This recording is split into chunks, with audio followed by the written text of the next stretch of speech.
Good news for Nambawan Super members.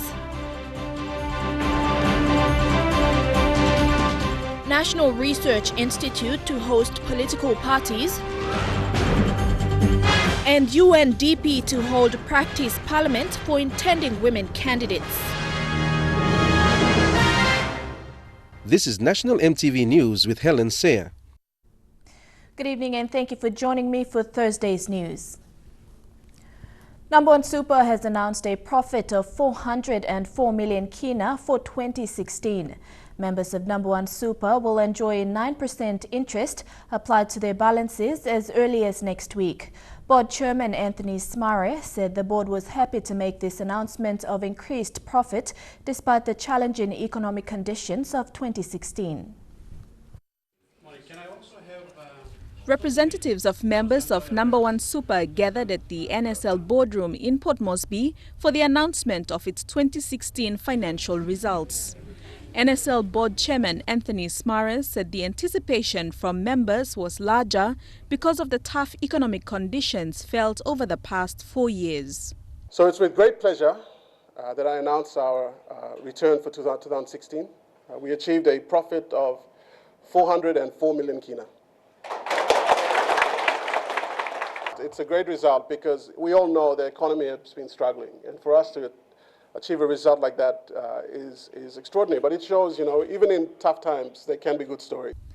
The 404 million kina is a 44% increase in profit from the 280 million kina in 2015. The strong profit has been attributed to prudent management of investments, good governance, and strong focus on realized gains. Now, at Nambawan Super, our philosophy has always been you have to pass it across to members as much of it as you can and hold back a little bit for risk. We think that we've taken care of most of the risk in the fund over the last 3 years in all the projects we've done. So we're passing most of that profit back. We're announcing a crediting rate of 9%.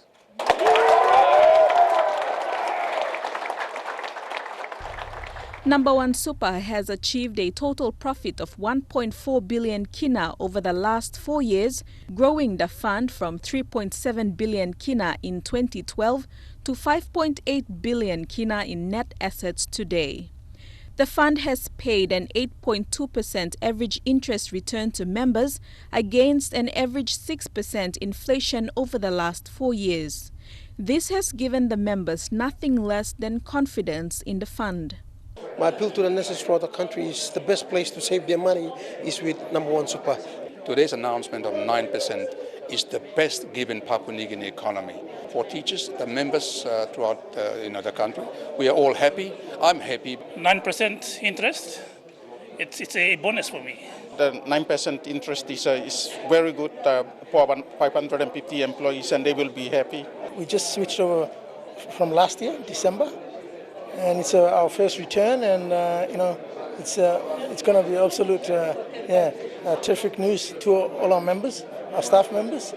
Nambawan Super is the country's largest superannuation fund with over 164,000 members. Mr. Smare said the fund will introduce new initiatives over the next 12 months for the continued benefit of its ever-growing membership base. Deli Waigeno, National EMTV News. The National Research Institute will be hosting a series of forums for all the registered political parties to market their policies. The forums will be for this month only. Political parties are encouraged to use the forums as a way to market their point of difference from other political parties. This will be NRI's contribution towards elections 2017, and they want to provide a non-threatening, friendly environment where political party executives or leaders can outline their policies. So we've written to political parties and encourage political parties to come forward, especially the big names. The forums will be open to the general public and will be staged from 10 a.m. to 12 p.m. every Tuesdays and Thursdays this month.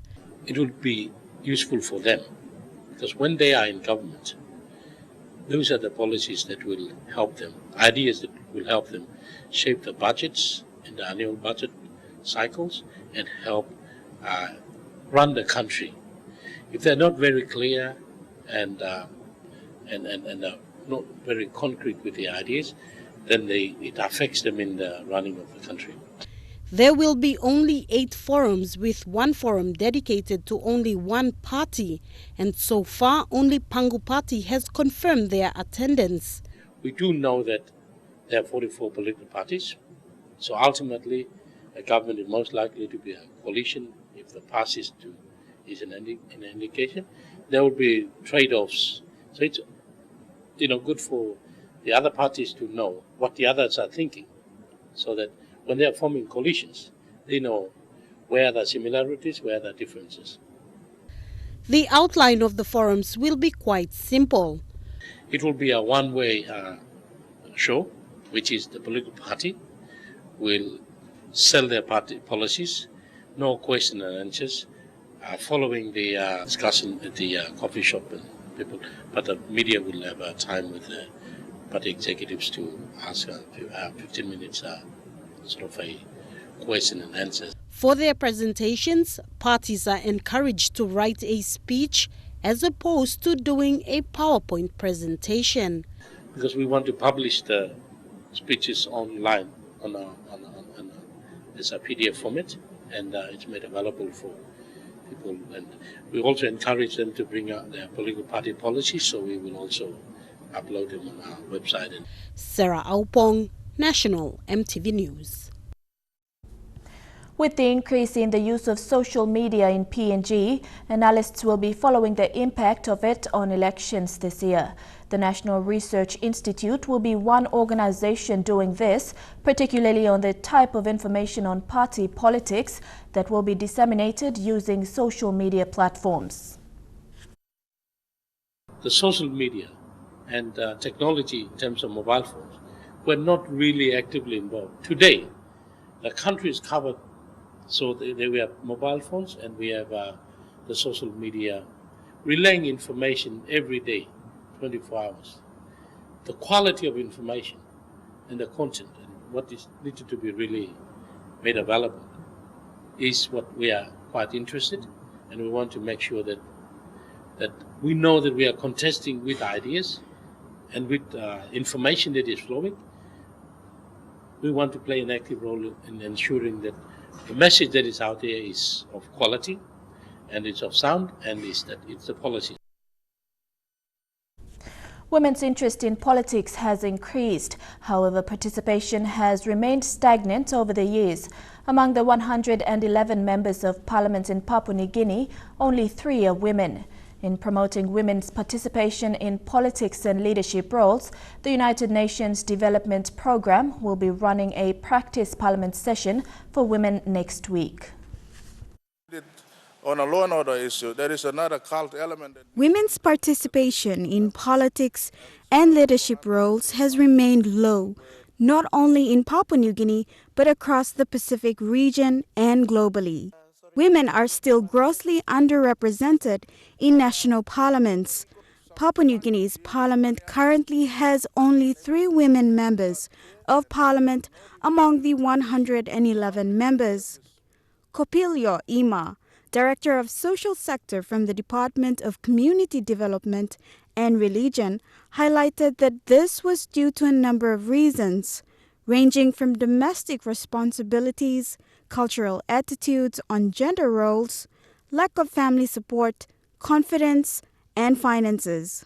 Okay, that's one, the financial issues, and the problem is another factor that we have in this country, that women are not getting into the parliament. The other is that they cannot stand up, like the leadership problem is another factor. They cannot stand up to speak up. In raising awareness and increasing women's participation in politics and leadership roles, Julie Bukikun from the United Nations Development Programme said a practice parliament session for women will be held in Port Moresby next week from the 6th to the 13th of March.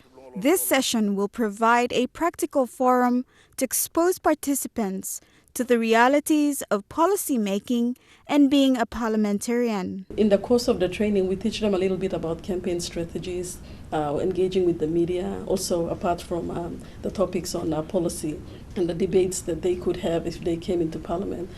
So back then we had very good feedback. Some of the women that we trained went into the national election, and some also went into the local level election the following year in 2013. This practice parliament session for women is organized by UNDP, the National Parliament, Department of Community Development and Religion, and the Office of the Registrar of Political Parties. 50 women have been selected to participate in the session, and a list of the participants can be found on MTV Online. Deborah Prentice, National MTV News. Among stories after the break, a suspect shot as police foil an attempt at car theft. Stay with us for details.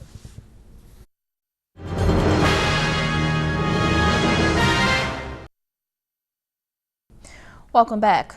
Police have shot 3 car theft suspects in Port Moresby, while another suspect is in custody. From the 3 suspects who were shot, one is in a critical condition at the Port Moresby General Hospital. The men were part of a gang that attempted to steal a vehicle in Port Moresby's Garahu suburb this morning.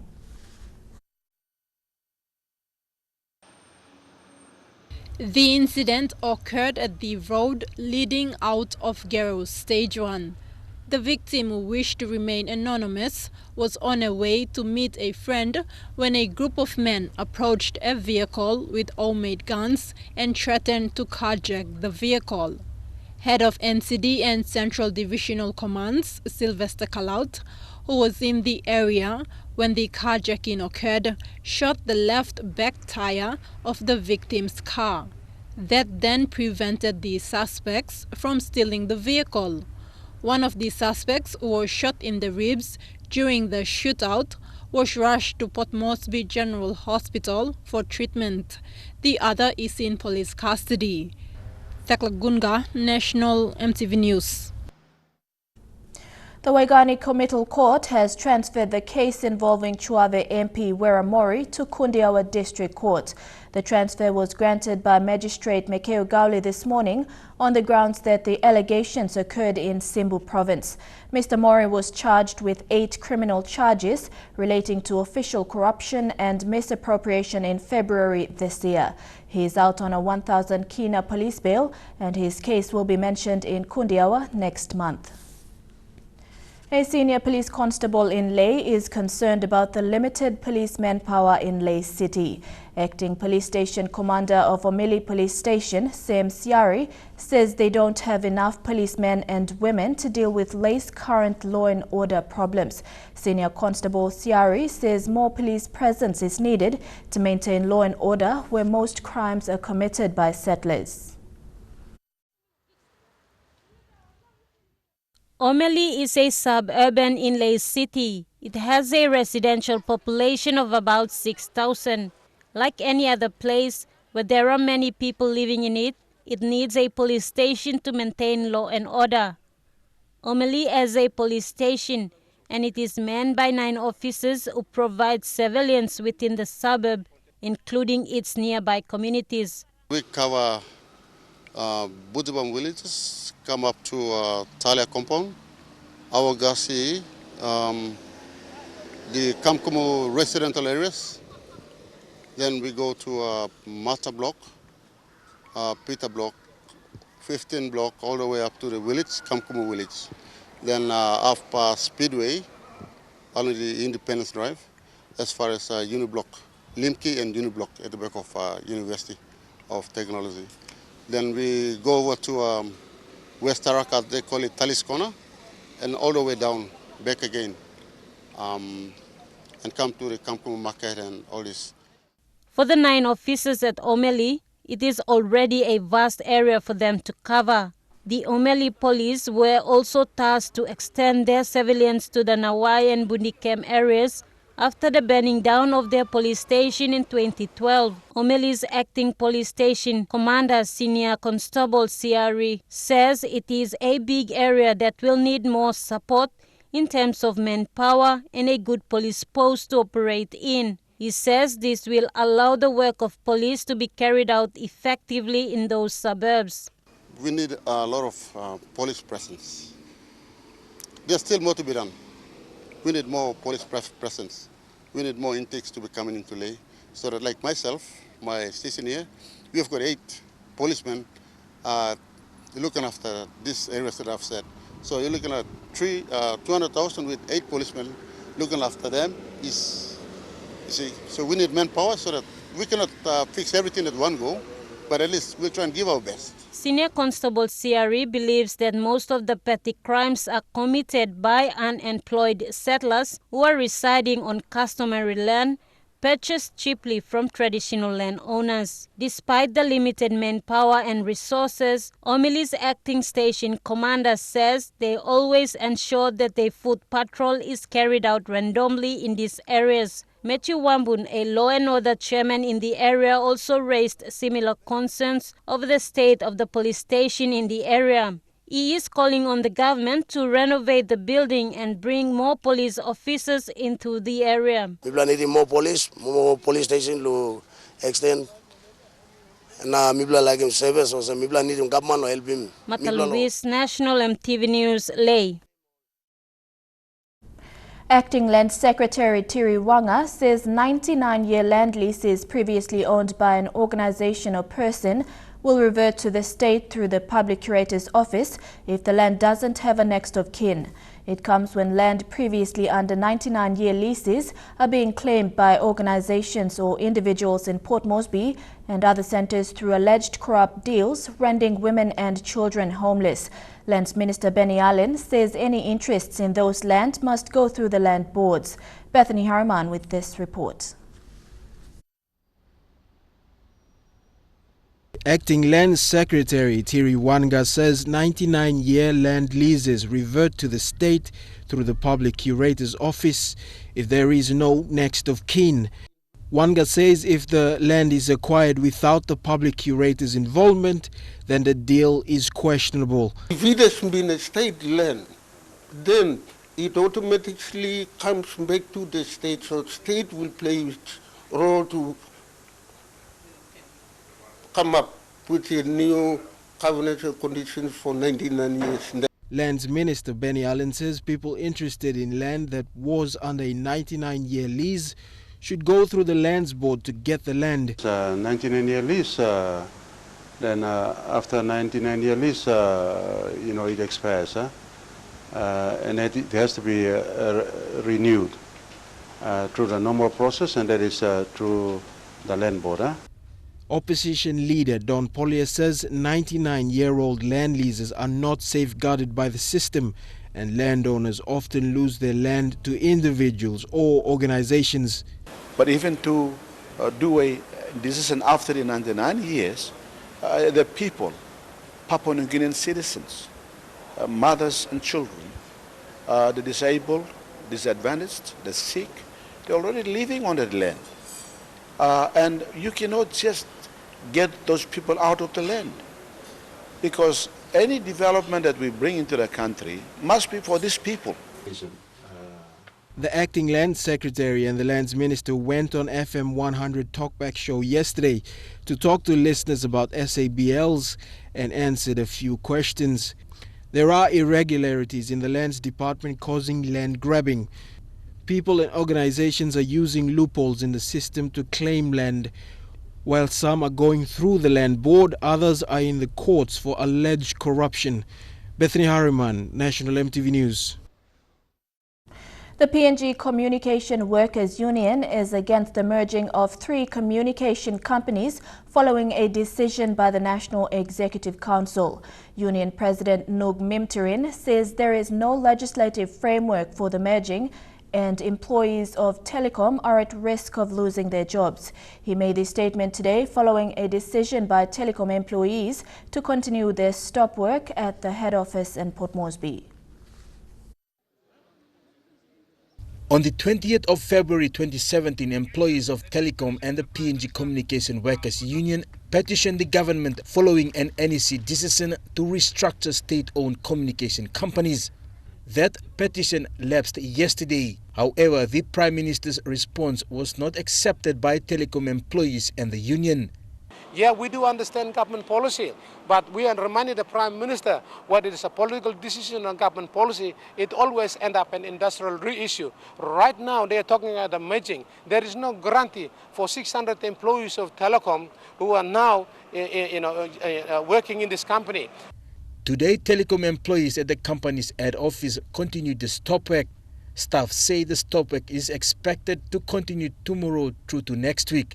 We want some of these demands to be met, especially on the merging, not to merge, because the legislative framework has not happened in Parliament. Example, Telecom Act has not been repealed. It is still, the telecom has been existing for the last 55 years now, so that act has not been repealed. You can only separate telecom or remove the assets, transfer assets or sale, only when the current act is repealed. The union has prepared a reply to the Prime Minister's response and will have it delivered today through the Chief Secretary's office. We are protesting to tell the Prime Minister, listen to the call. Enough of listening to the music played by the expatriates. It's enough. Expatriates are selling us our birthright. We need to protect the future of this entity so that our children to come to enjoy. They can find a job, opportunities in this market. If you sell telecom PNG, if you sell telecom data, B-Mobile and Dataco, where is the future guarantee for our children? The union hopes to meet Prime Minister Peter O'Neill next week to find solutions to the concerns. Despite the stop work, services provided by Telecom will remain uninterrupted. Jack Lapave, Junior National, EMTV News. Opposition leader Don Pollier says investors in the extractive industry must not be giving any tax holidays. Mr. Pollier was part of the 2002 cabinet which gave tax holidays to Ramu Nickel and the LNG project when the PNG economy needed urgent investment to boost its foreign reserves. He says there is now a lot of interest in the petroleum and energy sector, so there is no need for tax holidays. Bethany Harriman with this report. Today, Papua New Guinea has enough investments in that sector. The country is expecting to benefit from another LNG project to be developed by Total. I can tell you that I will not give tax holidays because the market is lucrative. We've got quality products, quality resource here, and there is no justifiable reason to giving that. During the opening of the Petroleum and Energy Summit, Prime Minister Peter O'Neill said the economy is doing well and it was the right time to invest in the sector. Today, with the improvements in the global economy, the rebound in the commodity prices, we see positive changes taking place. But we are still not out of the dark yet. Opposition leader Don Pollier says there should be no tax holidays for investors. The opposition leader was part of the Somare cabinet in 2002, which gave tax holidays to Ramu Nickel and the LNG project. He explains that in 2002 the country needed to make itself lucrative to foreign investment because it needed the foreign currency in its reserves. Then you had to drive what we called at that time the export-driven strategy.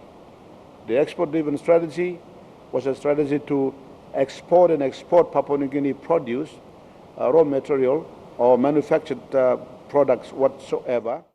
Bethany Harriman, National EMTV News. And now looking at our finance news, the kina closed unchanged at $0.3150 in the interbank market.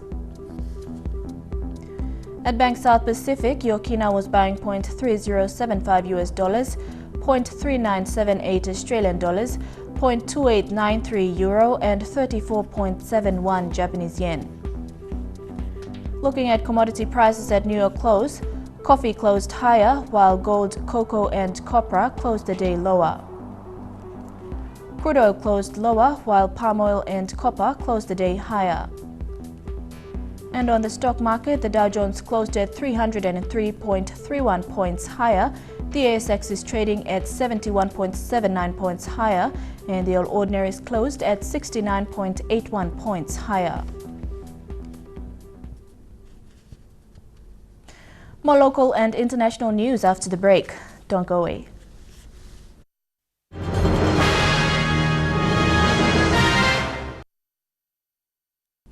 Welcome back to the news. Como Magarima district in Hela opened its new district headquarters building recently. The building cost the district 3 million kina. The opening also signifies the resignation of District Administrator Tumbi Heri. With only 10 weeks remaining as the Como Magarima elected member, MP Francis Potape visited Magarima Station recently to open the district headquarter office. The new building will house departments in the district workforce. With Magarima Station a few hours drive to Tari Town, the Como Magarima District Administration plans to bring banking services to its people and cut the extra cost. So that online here, no need to go to ATM, lottery, or so banking pay here. Speaking to his people, the Como Magarima MP says the 2017 national elections will be a new era for the district. Lord is la road. Egal good la sign the wood. And too long la road by go. Some babies will be born along the way. Some lamantu by dialogue is la road. Some new public servants may come up. Leadership too may change. Many things will happen. The occasion also signified the change in leadership between Tumbu Eri and James Wayape. Administrator, mean no by you stand good lahab. No what? Time blow pain by start. Time blow heavy by start. Time blow sorry by start. Time blow good blood side too by start. You must support him. See you. You must have this one. 3 new vehicles bought by the district were presented to the new district CEO, district treasurer and the district school inspector. Me looking for some education. Education that's all. And by helping all the people of Hela and Magarima. Over 500 people gathered at Magarima Station to witness the occasion. I now officially declare the Como Magarima district office, the headquarters building, officially open. Thank you. Jack Lapave, Junior National, MTV News. Yesterday's eviction exercise at the Giovanni settlement in Ley City has left families there with no hope of survival. Families were forcefully evicted from their homes following an eviction order issued by the provincial government last month. The settlers are calling on the governor for Morobe and the member for Ley to address their relocation concerns. This is the home of a settler, Johnny Cometa, who lost much of what he owned during the eviction yesterday. He is a father of 8 children and is now a grandfather who has been living in the area for more than 20 years. Cometa said the Morobe provincial government should have organized a proper consultation with the settlers before carrying out the eviction. So government or any developer wants to come and sit with us, talk with us, we will agree when things are right and we move. You can do anything you want on this land, but our life is important. This area used to be swampland. When the settlers came, they turned it into what they called home until yesterday. The land has now been taken up by the Ley Port Development. Swamp area, water pull up, sak pull up, nilkanda pull up, ogre something pull up inside na mipla first plan developing. Without mipla, no kabambla something ba come up. Mipla come na mipla developing place so you now you mamas. No cut by no cut. The settlers are now confused and stranded with no hope of survival. A settler and a mother, Julie Kirawe, said they will not move out of the area unless they get a response from the Morobe provincial government regarding their relocation. Governor must come down and look at me blood. Now, one have me blood by relecting me blood back or stable me blood back or stable. Also, me blood waiting mem. Governor blow me blood Morobe, me blood put the excellent on by come down and look at me blood now, yeah, me blood. As of 3:30 this afternoon, houses of the settlers we interviewed were burned down by higher authorities. The reason is them not moving out on time once the eviction notice was served. Julie Badui Owa, National MTV News, Ley. Turning overseas, U.S. President Donald Trump's speech was well received yesterday after he showed a more measured side at Congress. Today, as he prepared to turn his ideas into law, Oprah Winfrey rethought her credentials for the Oval Office. Well, Donald Trump struck a tone of optimism and unity in his speech last night, surprising even some of his toughest critics. He kept to those key campaign messages of jobs, tax cuts and immigration, even referring to Australia as having a successful immigration program. Now, while he didn't get a warm reception from the Democrats, this conciliatory tone of his speech seems to have gone some way in calming the nerves of some of his fellow Republicans who were concerned about the direction Donald Trump was taking. He met with them for a lunch at the White House today. It begins as of now, and we think we're going to have tremendous success. Now, you only need to look at the stock market as a gauge for how America has responded to Donald Trump's speech. Overnight, the stock market index rallying to record highs, the Dow climbing to 21,000 for the first time ever. And looking ahead to 2020, it appears Donald Trump may have some competition from another TV star in Oprah Winfrey. She toyed with the idea of running for the top job during an interview today. Let's have a listen. I thought, oh, gee, I don't have the experience. I don't know enough. I don't know. And now I'm thinking, oh. All right. Well, okay. Oprah went on to clarify that it wasn't on the cards, but it certainly had people speculating today as to whether she may run for the top job. As for Donald Trump's plans for the week ahead, he plans to ride the high from this speech. He'll be delivering an address in Florida and Virginia over the next couple of days, selling his agenda directly to the American people. Tornadoes have carved a deadly path through America's Midwest. Winds up to 265 kilometers an hour ripped apart communities. It's a system that's put more than 100 million people across 20 states at risk. The stunning view from above tonight revealing the path of destruction. At least 3 people are dead after fast-moving storms plowed through the Midwest. Near mile marker 199. Dangerous twisters. It's okay. Tearing across Illinois. That's freaking crazy. In the small town of Naplate, howling winds splintered this neighborhood. It was like the finger of God. It was just wiping the slate clean. It's just, this isn't a devastation anybody should go through. A home ripped off the foundation. In Missouri, a tornado near Perryville ripped apart homes for 13 miles. You can see those cars tossed about. And flung cars off the interstate. The powerful line of storms raced east today, winds gusting to 60 miles an hour, 104 million people in its path. Hail pounding parts of Alabama. The relentless wind and rain toppling trees in Tennessee. This little boy surviving after one split his living room in half. And we heard a bang, and that's when the tree came in and hit us. The storms tipping this trailer in Kentucky. Today, communities are flooded around Columbus, Ohio, after fierce storms there. Back in Illinois, Melissa DeTore says she rode out the tornado in her bathtub. I just hunched over my dog and just prayed that we didn't die that day. And we didn't. She's thankful their lives were spared when so much else wasn't. Chukai Sports is next. Details when we come back.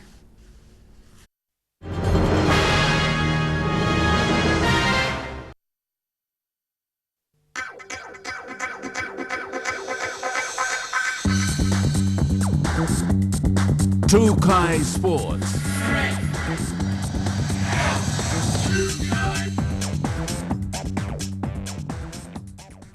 Welcome to Chukai Sports. Kara Kauna will become the third debutant in the SP PNG Hunters when he runs on in place of Adex Wera. Wera was omitted because his visa to travel to Australia was not ready. After weeks of training, preparations leading up to the Hunters' first match have been disrupted due to Wera missing out. Kara Kauna has replaced Wera in the centres and will be in the starting lineup. Kauna says although he was a last-minute inclusion, he has been training with the team for the past 11 weeks and will give his best. Kauna will wear jersey number 19 and become Hunter, 49, after Nixon Put, and Moses Meninga, who are also set to make their mark in the team this weekend. Noel Joel is the other player omitted. Redley Brower has been named as the 18th man travelling with the team. The SP Hunters team travelled to Brisbane this morning.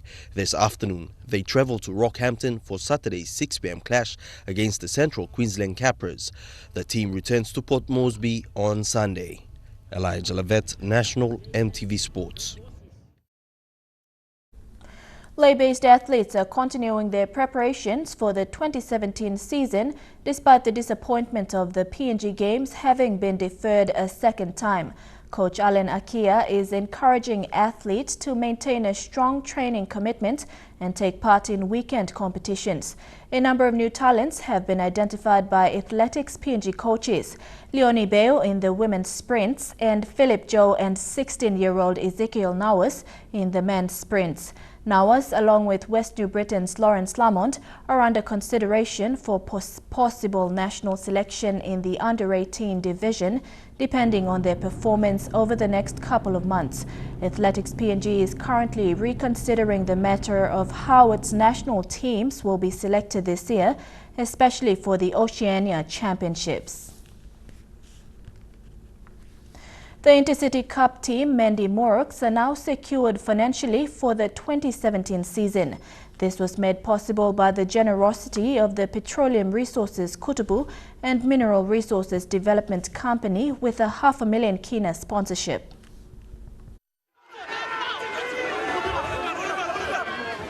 Since its formation 12 years ago, the team has been based in Lae due to the lack of sports infrastructure in the hometown Mendy. But in the last 4 years, things have taken a turn for the better. With the help of some business houses, the team was relocated back to Mendy. And in the last 2 years, with the vision of building a home base for the Moruks, the franchise was able to accommodate the team temporarily.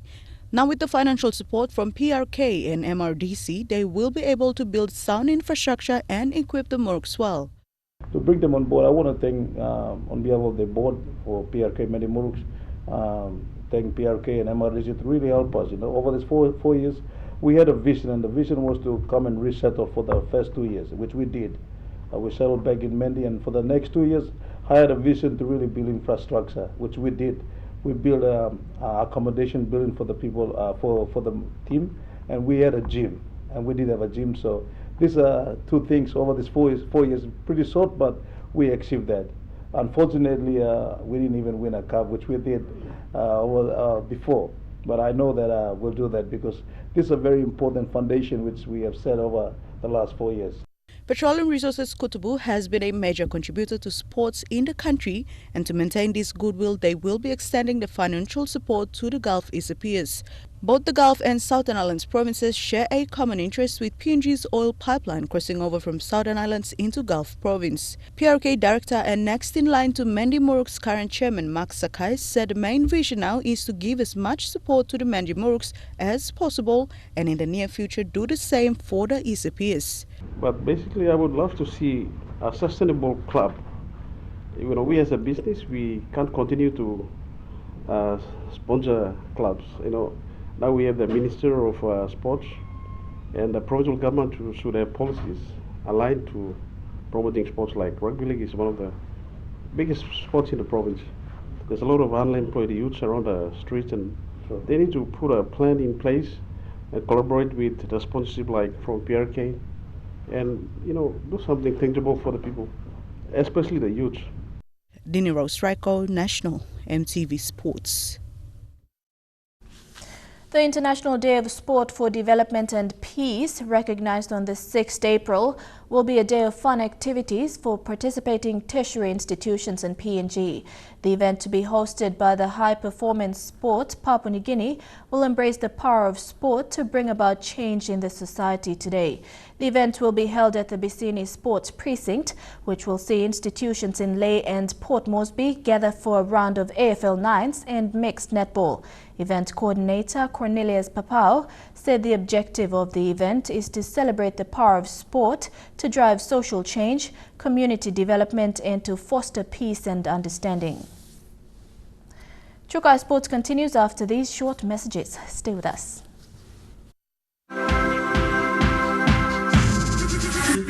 True Kai Sports. Welcome back to True Kai Sports.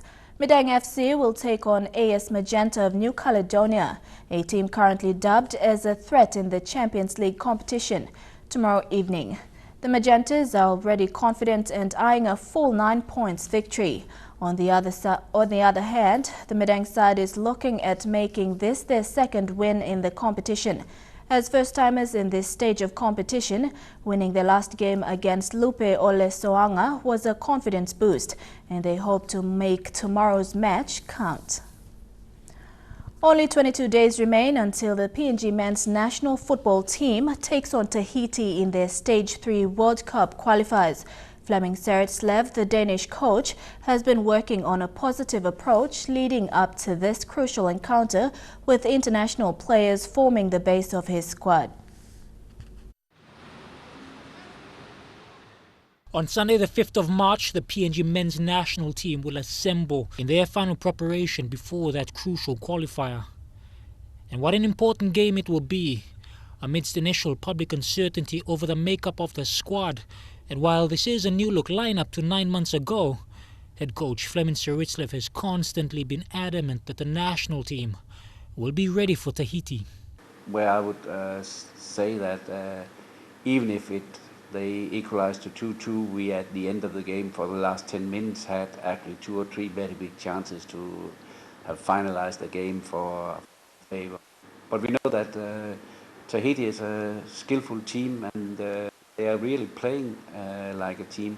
So we have to prepare for 2 very tough games. There is a difference to last year's squad. Names like David Brown, Jamie Woodlock, Aaron Spain, George Sleffendorfus and Brad MacDonald have outlined the measures taken by Seritslev in his bid to bolster the team. Having yet to play domestically, the inclusion of these overseas-based players will boost the national team, although some members of the core remain, who incidentally ply their trade internationally as well. Headlining these members are dynamic duo Raymond Gunemba and Nigel Dabinyaba, both men having secured crucial game time with clubs outside of the country in New Zealand and Malaysia respectively. And there is little doubt that with their added experience, Papua New Guinea will benefit immensely. The opponents they face, Tahiti, will be a difficult team to be pitted against. Having met their opponents last May, Seritslev had this to say then. Yeah, actually I was not satisfied with the way we played in the first half, because we lost the ball far too much, and I was sure when we had the strong tailwind in the second half that we would find our way of playing much better than we did in the first half. But actually we never found the style of playing that we want to play. The difference 9 months on is that this is a squad that has now matured. The OFC final first-timers are now heading into this encounter in a far more confident and wary nature than ever before. Papua New Guinea will meet Tahiti on Saturday, the 24th of March in Port Moresby. Jeremy Moggy, National TV Sports. And that ends True Kai Sports. The weather details when we come back. True Kai Sports.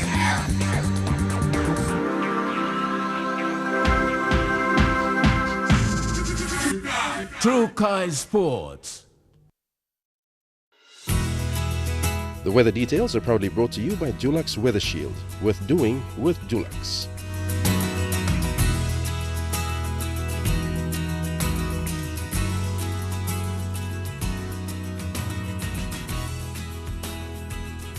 Looking at the weather forecast for the next 24 hours, in the southern region, cloudy with shower or 2 in Port Moresby, a shower or 2 in Daru, Kerema and Alotau, and showers in Popondetta.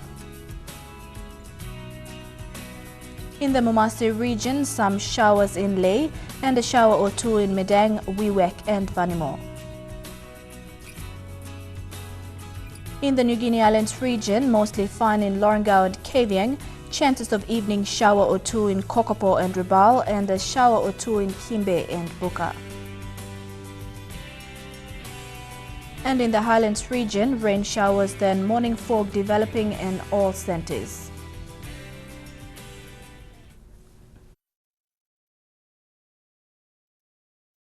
The weather details are proudly brought to you by Dulux Weather Shield. Worth doing with Dulux. Now recapping our main stories for tonight. Good news for Nambawan Super members. National Research Institute to host political parties and UNDP to hold practice parliament for intending women candidates. And that's been the news, sports and weather for tonight. On behalf of the entire EMTV news team, I'm Helen Seah. Thank you for your company. Good night.